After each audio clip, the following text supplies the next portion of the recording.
हम बात करेंगे एक सैंपल आउटलाइन पे, क्योंकि इनसे पिछले लेक्चर। अस्सलाम एवरीवन, आई एम हमाद और आज हम बात करेंगे एक सैंपल आउटलाइन पे, क्योंकि इनसे पिछले लेक्चर्स में हम ये सीख चुके हैं कि आउटलाइन कैसे बनाते हैं, थीसिस स्टेटमेंट क्या होती है, थीसिस स्टेटमेंट बनाते कैसे हैं, उसके बेसिक एलिमेंट्स क्या हैं। तो आज हम एक सैंपल आउटलाइन डिस्कस करेंगे जिसमें सारी चीज़ें हमने प्रैक्टिस की हुई हैं और आप लोगों को एक मॉडल मिल जाएगा जिसको आप लोग फॉलो करके अपने बाकी एसेस पे आप लोग एक अच्छी थीसिस स्टेटमेंट और एक अच्छी आउटलाइन बना सकते हैं जो कि कॉम्प्रिहेंसिव होगी और बस सब टॉपिक्स को कवर करने की कोशिश करेंगे। तो एक सैंपल टॉपिक हमने लिए, टॉपिक का नाम है future of democracy in Pakistan. Pakistan में डेमोक्रेसी का क्या फ्यूचर है। हम पिछले लेक्चर्स में भी ये बात कर चुके हैं कि एक टॉपिक और एक क्वेश्चन में डिफरेंशिएट करना बड़ा जरूरी है। टॉपिक क्या है? टॉपिक इस पर्टिकुलर टॉपिक के अंदर टॉपिक ये है कि डेमोक्रेसी पे बात हो रही है, जो एक बहुत बड़ा टॉपिक है। अब डेमोक्रेसी के प्रॉब्लम भी डिस्कस हो सकते हैं, डेमोक्रेसी क्रिटिक्स भी डिस्कस हो सकते हैं, सॉल्यूशंस भी डिस्कस हो सकते हैं। अब ये डिफरेंशिएट कैसे करना है हमने कि टॉपिक क्या है, क्वेश्चन क्या है। अब इस पर्टिकुलर टॉपिक के अंदर क्वेश्चन एक निकाला गया है, जो क्वेश्चन क्या है कि future of democracy in Pakistan में डेमोक्रेसी का फ्यूचर क्या है। इस पे हर बंदे का डिफरेंट एक मौक़िफ़ होगा, हर बंदा डिफरेंट समझता होगा। कोई ये समझता होगा कि डेमोक्रेसी का फ्यूचर पाकिस्तान में ब्राइट है, कोई ये समझता होगा कि future of democracy in Pakistan is bleak, कोई ये भी समझता होगा कि इट्स टू अर्ली टू से, आप डिसाइड नहीं कर सकते, अभी तक आपको वर्डिक्ट नहीं दे सकते कि पाकिस्तान में डेमोक्रेसी का फ्यूचर क्या होगा। तो कोई भी इसमें से गलत नहीं है। जैसे कि मैंने बताया था कि एक जगह पे जाने के एक से ज्यादा ठीक रास्ते होते हैं, इसी तरह एक बात को प्रूव करने के एक से ज्यादा ठीक तरीके होते हैं और हर बंदे के डिफरेंट होंगे। अगर तो एक ही ठीक तरीका हो तो फिर तो सिर्फ एक बंदे को ऐसे पास करना चाहिए, लेकिन हम इसीलिए बड़ा जरूरी है कि आप जो भी अपना मौक़िफ़ इख्तियार करें आप टोटली खुद उस पर कन्विंस्ड हो। अगर आप ये समझते हैं कि पाकिस्तान में डेमोक्रेसी फ्लरिश करेगी फ्यूचर में, तो आपको यही मौक़िफ़ इख्तियार करना चाहिए, क्योंकि आप ये समझते हैं। किसी का पॉइंट ऑफ व्यू कॉपी नहीं करना। ऐसे की बेसिक एसेंस ही ये है कि जो आप समझते हैं अपने आर्ग्यूमेंट को प्रूव कर दें। तो ये टॉपिक लिया गया है और इसके ऊपर एक क्वेश्चन ये है कि future of democracy in Pakistan, और इस पर मैं जो ये समझता हूँ कि डेमोक्रेसी का फ्यूचर पाकिस्तान में क्या है, उसके ऊपर मैंने एक थीसिस स्टेटमेंट बनाई है and then eventually an outline, जिसको फिर हम डिस्कस करते हैं डिटेल में। तो मैंने थीसिस स्टेटमेंट इसमें क्या बनाई है? थीसिस स्टेटमेंट मैंने इसमें बनाई है कि although democracy has been Achilles heel of Pakistan, however the essentials which fortify democracy are discernible on the national horizon। इसका मतलब क्या है और ये मैंने क्यों ये स्टेटमेंट बनाई है? मैंने एक सिंपल सी लाइन क्यों नहीं लिखती कि the future of democracy in Pakistan is bright? मैंने ये स्टेटमेंट क्यों नहीं लिखती? ये जानना बड़ा जरूरी है। मैंने स्टार्ट किया ऑल्दो से, जिस तरह कि हमने सीखा था कि ऑल्दो से स्टार्ट करेंगे तो हमें एक कॉन्ट्रास्ट नजर आएगा, हमें एक तस्वीर के दोनों पहलू नजर आएंगे, both sides of the coin की बात हुई थी, इसलिए हमने ऑल्दो से स्टार्ट किया है। तो मैंने बात ये की है कि although democracy has been Achilles heel of Pakistan, कि डेमोक्रेसी पाकिस्तान को हमेशा तंग करती रही है, हमेशा हमारी ये मसले क्रिएट करती रही है, ये फ्लरिश नहीं कर सकी, इसको माजी में बड़ी मुश्किलात पेश आती रही हैं। However the essentials which fortify democracy खुद तो कोई चीज बज़ाहिर नहीं है, ये कुछ चीजों से मिलके बनती है। वो जो एसेंशियल से मिलके बनती है वो अभी हम देखते हैं तो हमें अपनी सोसाइटी में पहले से ज्यादा नजर आने लग गए हैं। इसीलिए मैं ये समझता हूं कि democracy will flourish in the future. तो मेरा मौक़िफ़ यही है कि पहले मसले थे, वो मसले अब कम हो गए हैं, इसीलिए उसको मद्देनजर रखते हुए मैं ये समझता हूं कि democracy will flourish in the future. अब एक सिंपल अगर थीसिस स्टेटमेंट बनाई जाती जिसमें सिर्फ ये लिखा जाता कि डेमोक्रेसी विल फ्लरिश, ये भी डायरेक्शन तो दे रही है, थीसिस तो दे रहा है, आपका मौक़िफ़ तो दे रहा है, लेकिन इसके ऊपर 2500 अल्फाज लिखना एक बहुत बड़ा मसला बन जाता है। क्या आप सिर्फ इसी बात को लिखें कि डेमोक्रेसी फ्लरिश करेगी और इस पे लिखते लिखते 1500 वर्ड्स आप लिखेंगे, 1500 वर्ड्स के बाद आप भूल जाएंगे और फिर रेपिटेशन स्टार्ट हो जाएगी, बातें खत्म हो जाएंगी आपके पास। तो मैंने इसमें 3 इराज की बात कर दी है। 3 इराज कौन कौन से? मैंने पास्ट की बात कर दी कि पास्ट में क्या मसले मसाइल रहे हैं हमें, फ्यूचर में और प्रेजेंट में अभी क्या क्या मसले मसाइल कम हो गए हैं पहले से, जिनको देख के मैं ये समझता हूं कि फ्यूचर में हमें मसले मसाइल कम होंगे और डेमोक्रेसी फ्लरिश करेगी। तो मैंने 3 इराज की बात कर दिया। मेरे पास एक ब्रॉड कैनवस है जिसके ऊपर मैं तीनों, मेरे पास किसी एक चीज का कंटेंट कम हो रहा हो तो मैं दूसरी चीज में ज्यादा कर सकता हूं। तो मेरे पास एक बड़ी प्लेइंग फील्ड है जिसके अंदर मैं अपना ऐसे आराम से अपने वर्ड्स पूरे कर सकता हूं और मेरे पास रैशनल इसको पड़ा है। इसीलिए थीसिस स्टेटमेंट थोड़ी इस तरह की बड़ी ब्रॉड बनाई गई है ताकि मैं केज में बंद ना हो जाऊं। और हमारी ये भी बात पहले हुई थी कि थीसिस स्टेटमेंट आपने उस क्वेश्चन से बना ली अब आपने उस क्वेश्चन को भूल जाना है जो टॉपिक आपको आया था पेपर में। अब अपने अपने थीसिस स्टेटमेंट को डिफेंड करना है, जो आपने अपना मौकफ दे दिया कि आपका इसके बारे में क्या ख्याल है।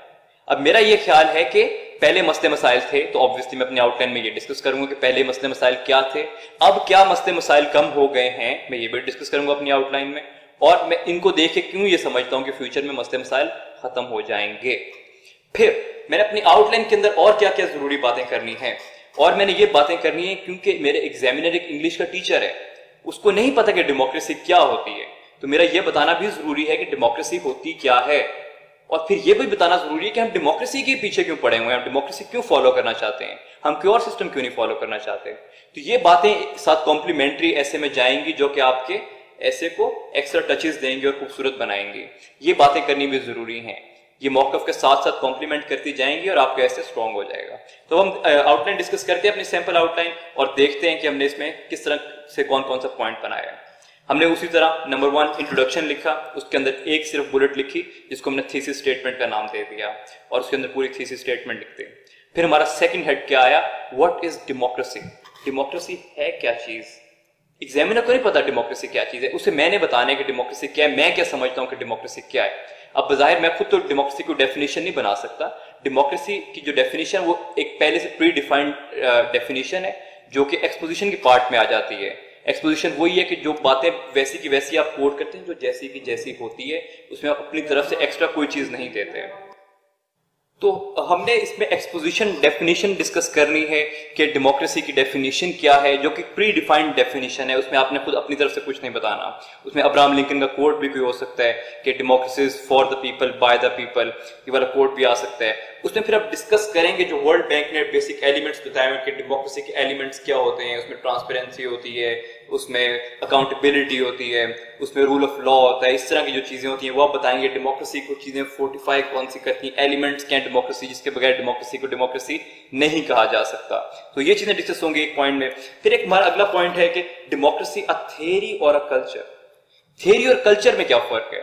थ्योरी ये है कि जिस तरह हमारे पॉलिटिशियंस खड़े होकर रोज कहते हैं कि हम जमहूरियत को खतरा है, जमहूरियत को खतरा नहीं है, अभी ये हो गया वो हो गया, तो ये बेसिकली थ्योरी की बात हो रही है। तो क्या हम सिर्फ ये बोल बोल के कि हमने डेमोक्रेसी लानी है, इससे क्या हम डेमोक्रेसी ला सकते हैं। ये वाकई एक प्रैक्टिस है जिसको जब तक हम उसके एलिमेंट्स पूरे नहीं करेंगे और अपनी अपनी रोजमर्रा लाइफ में नहीं लाएंगे और एथोस उनकी सोसाइटी में प्रिवेल नहीं करेंगी, तो तब तक डेमोक्रेसी फ्लरिश नहीं कर सकती। तो इस पे हम थोड़ी सी बात करेंगे अपने इस पॉइंट के अंदर कि बेसिकली ये थ्योरी है या फिर एक कल्चर का नाम है डेमोक्रेसी। और फिर एक हमारा तीसरा पॉइंट है, तीसरा पॉइंट क्या है कि state of democracy in Pakistan. उसमें फिर हम ये जारी बातें बता देंगे कि आजकल पाकिस्तान में क्या डेमोक्रेसी की सूरत हाल है, हम कितने को डेमोक्रेटिक स्टेट इस वक्त हैं। ऑन पेपर तो वी आर, और अभी अगर हैं तो हम किस मतलब कितने परसेंटेज हमारी क्या है, हम आप क्या समझते हैं कि किस लेवल पे भी स्टैंड करते हैं अगर हम डेवलप्ड वर्ल्ड से अपने आप को कंपेयर करें। तो इस हेड के अंदर बेसिकली आप सिर्फ ये डेमोक्रेसी के बारे में थोड़ा सा बताएंगे और थोड़ी सी सूरत हाल बताएंगे कि चीज क्या डेमोक्रेसी। फिर एक बार अगला हेड है जिसको हमने हेड नंबर 3 का है, इस हेड को हम इस तरह बनाए कि why do we look up to democracy in Pakistan. हम डेमोक्रेसी के ही पीछे क्यों भागते हैं, हम मार्शल लॉ क्यों नहीं एक्सेप्ट करते, हम ऑटोक्रेटिक रूल क्यों नहीं एक्सेप्ट कर रहे, हम मोनार्की क्यों नहीं एक्सेप्ट कर रहे, हम डेमोक्रेसी के पीछे क्यों भाग रहे हैं। क्या इस सिस्टम में ऐसी खास बात है कि हम डेमोक्रेसी के ऊपर डिबेट करते हैं, डिस्कशन करते हैं, बाकी सिस्टम से खुश नहीं हैं। तो हमने ये भी बताना है कि डेमोक्रेसी के पीछे हम क्यों भाग रहे हैं। उसके ऊपर फिर बात को प्रूव करने के लिए 3 पॉइंट्स बनाए गए हैं। पहला पॉइंट क्या है कि most successful model practice till now. अगर आप दुनिया में भी उठा के देख लें तो जितने भी आज तक हिस्टोरिकल मॉडल्स आए हैं उनमें से बेहतर मॉडल अभी तक कौन सा है, डेमोक्रेसी है। बाकी मॉडल्स इन कंपैरिजन वो वीक मॉडल्स हैं। डेवलप्ड जितने कंट्रीज हैं वो सारे डेमोक्रेसी को फॉलो कर रहे हैं और इसी तरह ये डेमोक्रेसी फ्लरिश करती है। और ये एक अपने आप को खुद ठीक करने वाला प्रोसेस है, जो इसमें काम नहीं करता वो खुद ही फिल्टर आउट हो जाता है। ये सिस्टम अपने आप को खुद ही फिल्टर आउट कर देता है, इसीलिए it is the most successful model up till now.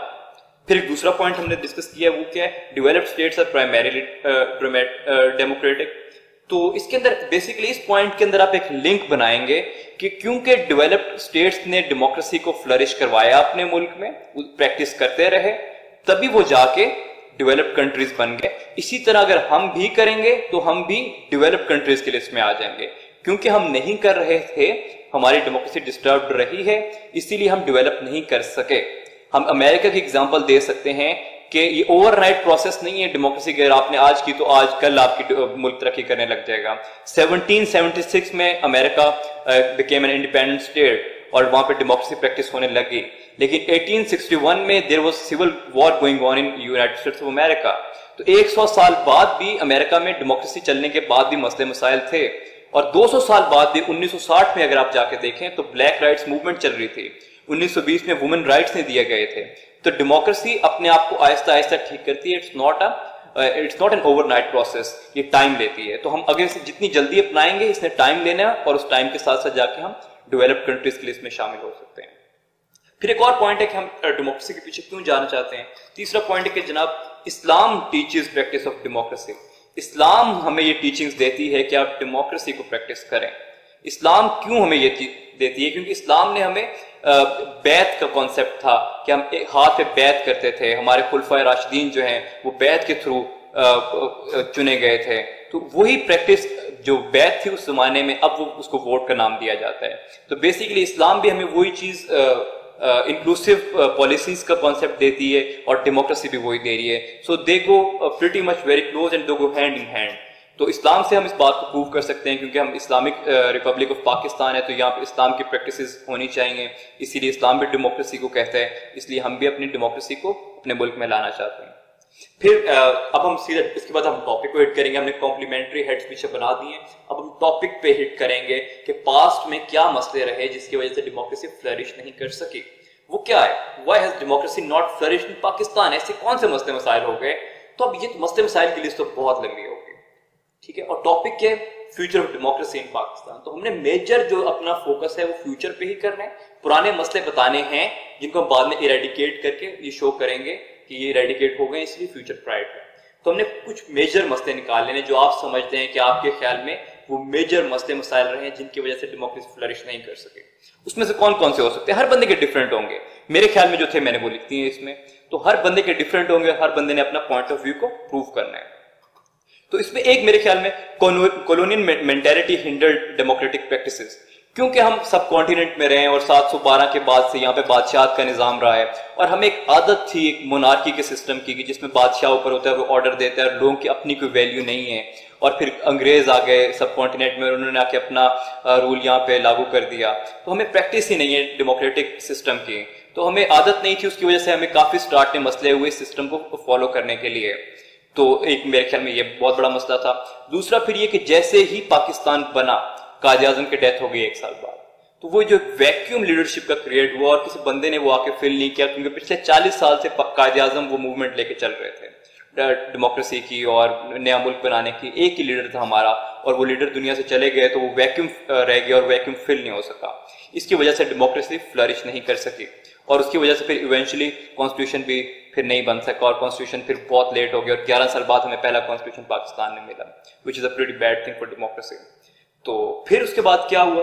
वो जो वैक्यूम था, उस वैक्यूम ने क्या हमें दिया? वैक्यूम ने हमें अच्छा लीडर तो नहीं दिया, उसने एक ऐसी power struggle, tug of war between the politburo, कि जो हमारे पॉलिटिशियंस थे उस टाइम के, और जो ब्यूरोक्रेसी थी और जो फौज थी, वो आने लग गए हमारी स्ट्रीमलाइन पॉलिटिक्स के अंदर, और वो अपनी ऑटोक्रेटिक पॉलिसीज होती हैं ब्यूरोक्रेट्स की और फौजी अफसरान की, तो उसके थ्रू जो वैक्यूम था वो गलत लोगों से फिल हुआ, एक हमें लीडर नहीं मिल सका, डेमोक्रेटिक लीडर नहीं मिल सका, हमारी प्रैक्टिसेस बहुत वीक रही डेमोक्रेसी के हवाले से। तो ये एक बहुत बड़ा मसला रहा, और वही लोग आके ऐवाना में बैठे, वही लोग आके काबीना में बैठे, और जिन्होंने 20-20 साल सर्व किया, इसलिए हमारी डेमोक्रेसी को शुरू में बड़े झटके लगते रहे। और इनको जब ब्यूरोक्रेसी और में फौज आ गई और इस तरह के पॉलिटिक्स के अंदर ब्यूरोक्रेसी इन्वॉल्व हो गई, तो उसकी वजह से एक इंस्टीट्यूशनल रेजिस्टेंस स्टार्ट हो जाती है, इंस्टीट्यूशंस के आपस में रिफ्ट स्टार्ट हो जाती है, जो जिस इंस्टीट्यूशन का बंदा है वो वहां पे नहीं रहता। और इसने इवेंचुअली किस चीज को जन्म दिया? इसने एक सिनोसाइडल कर्व बनाया between civil and military rules. अगर आप पाकिस्तान की हिस्ट्री उठा के देखें तो इवन डेकेड जब आप देखते हैं तो उसके अंदर हमें एक मार्शल लॉ नजर आता है। 60s की दिहाई में मार्शल लॉ है, 80s की दिहाई में मार्शल लॉ है, 2000 की दिहाई में मार्शल लॉज हैं। और जब हम और डेकेड्स को देखते हैं तो उनमें हमें कुछ कुछ डेमोक्रेसी नजर आती है।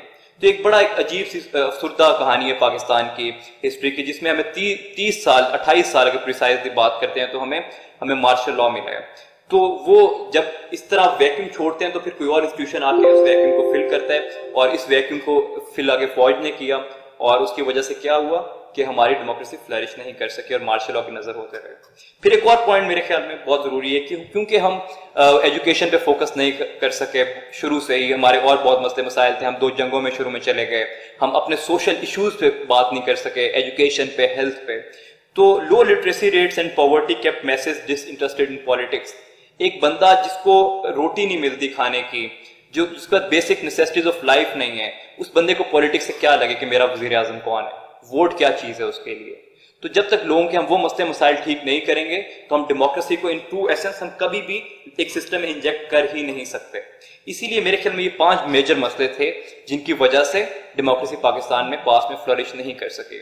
तो फिर अब हम आगे बात करते हैं अपने बिल्कुल अब टॉपिक के ऊपर हम आ गए हैं, हम फ्यूचर की बात करेंगे। जो हमारा 50% ऑफ द एसे है वो सर अब यही है कि what essentials have changed that fortified democracy. ऐसा क्या हो गया कि मैंने कह दिया कि अब डेमोक्रेसी फ्लरिश करेगी, जो पहले ऐसा नहीं था, ऐसा क्या हो गया? तो मैं इसको एनालिसिस करता हूं 2 चीजों में। एक मैं करता हूं उसको माइक्रो लेवल एनालिसिस, मैं देखता हूं कि छोटे लेवल पे क्या चीजें चेंज हो गई, और फिर उसको मैं देखता हूं कि मैक्रो लेवल एनालिसिस कि बड़े लेवल पे क्या चीजें चेंज ऐसी हो गई हैं जिनकी वजह से मैं ये समझता हूं। अब मेरे माइक्रो लेवल एनालिसिस के अंदर जाके फिर 4 पॉइंट्स बनाए जो मेरे ख्याल में ज्यादा जरूरी पॉइंट्स थे। कौन कौन से बनाए डिस्कस कर लेते हैं अभी। उसमें क्या है कि improve literacy rates, emergence of democratic Athos. हमारा लिटरेसी रेट जब पाकिस्तान बना तो 22% था, और अगर हम देखते हैं 2000 के करीब भी, तो सन 2000 के करीब भी तो हमारा लिटरेसी 37% था। अब हमारा लिटरेसी रेट 58% पे आ गया। तो ऑब्वियसली हमारी लिटरेसी इंप्रूव हो रही है। अगर हम कर्व देखते हैं तो हम we are on an upward trajectory. तो जब लिटरेसी रेट इंप्रूव हो रहा है तो डेमोक्रेसी भी इंप्रूव करेगी। और इस बात को आप इस तरह भी प्रूव कर सकते हैं कि दुनिया में जो पढ़े लिखे ममालिक हैं उनमें डेमोक्रेसी है। इस तरह अगर हम भी अपनी पढ़ाई बेहतर करेंगे, लिटरेसी बेहतर करेंगे, तो हमारे में भी डेमोक्रेसी आने के ज्यादा चांसेस होंगे। अब इसीलिए क्योंकि हमारी लिटरेसी रेट बेहतर हो गया है पहले से, इसीलिए मैं ये समझता हूं कि डेमोक्रेसी को इस सोसाइटी में इंजेक्ट करना पहले के निस्बत आसान हो गया है। इसलिए मैं ये समझता हूं कि डेमोक्रेसी फ्यूचर में फ्लरिश करेगी। और फिर एक और पॉइंट है, वो क्या है कि rise of middle class into politics. ऐसी चीज एक नई आ गई है जो पहले नहीं थी। पहले मैंने आपको बात की मसले मसाइल क्या थे कि हमारी पॉलिट ब्यूरो ने ओवरटेक किया हुआ था, हमें आदत थी गुलामाना सोच की, कॉलोनियल मेंटालिटी की सोच की हमें आदत थी। एक आम बंदा इंटरेस्टेड ही नहीं था पॉलिटिक्स में। अब क्या हुआ कि आम बंदे को अपने राइट्स का पता चलने लग गया है। वो सोशल मीडिया के थ्रू डिफरेंट चीजों के थ्रू उसको पता चलने लग गया है कि हो क्या रहा है, मेरे राइट्स क्या है, मैं क्या क्या कर सकता हूँ, मेरा एक वोट क्या चीज तब्दील कर सकता है। तो जो राइज ऑफ मिडिल क्लास है, पाकिस्तान की मिडिल क्लास 40% हमारी आबादी की जो है वो हमारी मिडिल क्लास है, एक बहुत बड़ा फैक्टर है। इसने पूरी आके एक वेव पलट दी आके। अगर आप टर्न आउट रेशियो देखें इलेक्शंस की तो 1970s में कुछ 38% से 42% के करीब थी। इस साल 54% है, पहले से बेहतर टर्न आउट रहा है क्योंकि मिडिल क्लास अब इंटरेस्ट लेने लग गई है पॉलिटिक्स में। और फिर एक और पॉइंट माइक्रो लेवल एनालिसिस में, वो क्या है, relatively fair election processes. Fair election processes की बात करते हैं, इस पे भी कुछ लोगों को क्वेश्चन होंगे क्या अभी भी फेयर इलेक्शन प्रोसेसेस रहे हैं। लेकिन अगर आप कंपेयर करें 1977 के इलेक्शन से, जिसमें जुल्फिकार अली भुट्टो ने इलेक्शन करवाया, आपने इस तरह केस एनालिसिस करना है, केस स्टडी उठानी है पुरानी, कंपेयर करना है कि उस वक्त क्या हुआ था। उस वक्त इतने हालात खराब हो गए थे, इलेक्शन इतना अनफेयर था कि 9 पार्टीज ने मिलकर एक अलग से पार्टी बना ली और जुल्फिकार अली भुट्टो के अगेंस्ट कैंपेन स्टार्ट कर दी। उन्होंने नई गवर्नमेंट को तस्लीम ही नहीं किया। तो उतने बुरे हालात नहीं हुए और सिचुएशन अंडर कंट्रोल है obviously. And there is a large chunk who believe के इलेक्शन वाज फेयर। तो पहले से की निस्बत अब नादरा भी इंट्रोड्यूस हो चुकी है और पहले से बहुत बेहतर हो गई है। हमारा इलेक्टोरल सिस्टम बहुत बेहतर हो गया है। इसमें कुछ टेक्नोलॉजी की वजह से फर्क पड़ा है, कुछ हमारे सिक्योरिटी इश्यूज एड्रेस हो गए हैं। उसमें फौज ओवरटेक करती है आके, फ्रॉम आर्टिकल 184 ऑफ कॉन्स्टिट्यूशन वो आ जाती है और वो आके हमारे जो जिधर हमने वोट देना होता है वहां पे आती है फौज और आके उनको सिक्योरिटी एजेंसीज बाकी आके काम करती है, जो पुलिस पहले नाकाम रही है। तो हमारे रिलेटिवली फेयर इलेक्शन प्रोसेसेस रहे हैं जिसकी वजह से डेमोक्रेसी को एक बेहतर चांस मिलता है सामने आने का। फिर और क्या हुआ माइक्रो लेवल पे, और माइक्रो लेवल पे ये हो कि कॉन्स्टिट्यूशनल अमेंडमेंट्स हुई है कुछ ऐसी जिनकी वजह से डेमोक्रेसी को कुछ प्रोटेक्शन मिलती है। पहले हमारे कॉन्स्टिट्यूशन में कुछ ऐसी चीजें नहीं थी या मार्शल लॉ के थ्रू वो चीजें निकाल दी गई थी कि जिनकी वजह से डेमोक्रेसी को साइड पे करना आसान था और एक मार्शल लॉ लगाना इजी था। अब आफ्टर 2010 18th अमेंडमेंट के बाद 18th अमेंडमेंट में क्या हुआ था कि आर्टिकल 58(2)B को अबॉलिश कर दिया गया था कि जिसके अंदर आपके प्रेसिडेंट के पास सारी पावर होती है असेंबली डिसॉल्व करने की। अब वो चीज निकाल दी है, अब प्रेसिडेंट के पास वो पावर नहीं कि वो असेंबली डिसॉल्व कर सकता है। इसीलिए कॉन्स्टिट्यूशन अमेंडमेंट्स के थ्रू हमारे कुछ डेमोक्रेसी के सिस्टम के अंदर बेहतरी आने लग गई है पहले की निस्बत। तो ये बहुत बड़ा एजमिल है। और फिर जब हम जाते हैं कि मैक्रो लेवल पे क्या चेंज हुआ, माइक्रो लेवल पे तो ये 4 चीजें चेंज हो गई जो पहले चीजें नहीं थी, अब वो आ गई। मैक्रो लेवल पे क्या हुआ है कि बड़े लेवल पे क्या ऐसा हो गया। बड़े लेवल पे ये हुए कि पहले जो एक मिसट्रस्ट की इन्वायरमेंट थी हमारी फौज और हमारी सिविलियन हुकूमत के दरमियान, जंगें भी जिसकी वजह से होती रही हैं, कुछ हम जंगों की वजह से हमारी फौज बहुत स्ट्रांग रही है 65, 71, 99 की वॉर्स की वजह से। तो अब वो एक तो जंगे होते हुए काफी टाइम हो गया, काफी अर्से पे जंग नहीं हुई। तो और अब वैसे भी सिविल और मिलिट्री के कुछ रिलेशंस पहले की निस्बत काफी बेहतर है। There is an environment of trust between civil and military leadership, जिसकी वजह से क्या है कि हम देखते हैं कि फ्यूचर में कोई मार्शल लॉ आके हमारी डेमोक्रेसी को हिंडर नहीं करेगा। एक मेजर फैक्टर है। और क्या फैक्टर हो सकता है, और उसमें क्या, rise of new political parties. लोग तो बेहतर हुए हैं, मिडिल क्लास तो आई है, लेकिन उनके ऊपर अब उनके पास ऑप्शंस पहले की निस्बत ज्यादा आ गए। पहले उनके पास 2 पार्टीज होती, अब उनके पास 3 पार्टीज आ गई। पार्टी आ गई है, कंपटीशन की एनवायरनमेंट बढ़ गई है, अब लोगों के पास 2 से ज्यादा ऑप्शंस हैं। अब वो सिर्फ हाइड एंड सीक नहीं हो कि एक पार्टी जाएगी तो दूसरी आ जाएगी, अब तीसरी पार्टी आ गई। स्टेक होल्डर ज्यादा हो गए, और जब स्टेक होल्डर ज्यादा होते हैं तो आउटपुट हमेशा बेहतर होता है। फिर हम एक बात करते हैं कि universal support for democratic governments, कि यूनिवर्सल सपोर्ट मिलने लगी है। अगर आप पुरानी दिहाइयां उठा के देखें तो दुनिया में कॉलोनियल मेंटेलिटी बहुत ज्यादा थी, दुनिया कॉलोनाइज थी। फ्रांस की कॉलोनीज थी, इंग्लैंड की थी, ब्रिटिश कॉलोनीज थी, बहुत ज्यादा पुर्तगीज थी। तो उसके बाद क्या होता था कि लोगों में वो एक शऊर ही नहीं था दुनिया में कि हम एक डेमोक्रेसी का सिस्टम भी फॉलो कर सकते हैं।